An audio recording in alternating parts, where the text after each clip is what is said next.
Colonel, when it comes to PED and indeed the issues of interoperability and integration within the airborne ISR field, where are the current hurdles from the US perspective?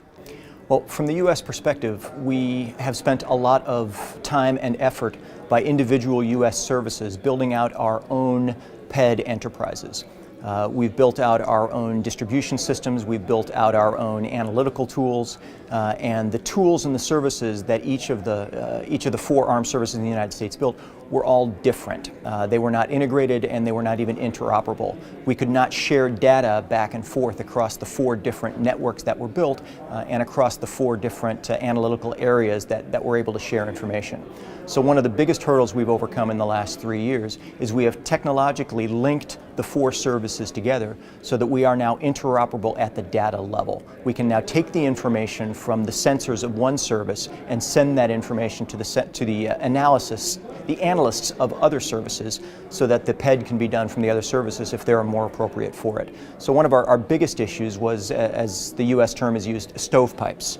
We were building our own stovepipes of information and that information wasn't flowing across. We are working very hard to resolve that issue on the US side.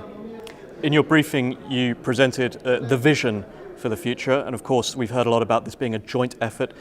In terms of practical effort, what can be done to bring this as a collaborative approach into actualization?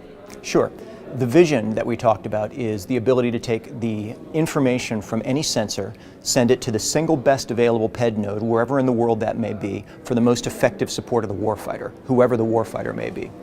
To achieve that vision, you have to keep that vision in mind. It requires procedures to be changed, security procedures, releasability procedures. It requires the ability to make the decision to take the information from one service's sensor and send it to a PED node somewhere else around the world.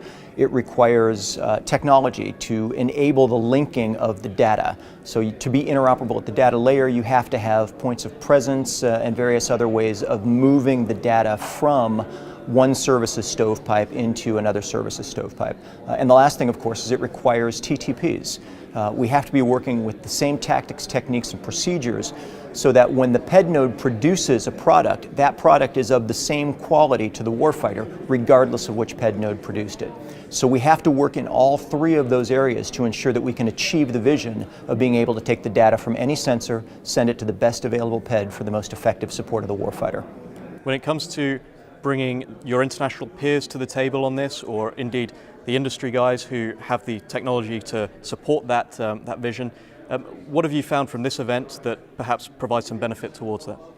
What was truly enjoyable about this event is everybody understands the vision here. Everybody understands what the US services have done to become more interoperable, and they immediately see the benefit of doing that for our international partners, especially inside NATO. Everybody looks at the Joint PED vision and they say, absolutely, that makes complete sense and we should be able to do it. So a forum like this, the vision is even more powerful because everybody instinctively realizes if that was available, we would immediately become better interoperable as a coalition, and the ability to share ISR is absolutely critical as we go forward in the future because ISR is going to become more and more important in the uncertain times that we're in now.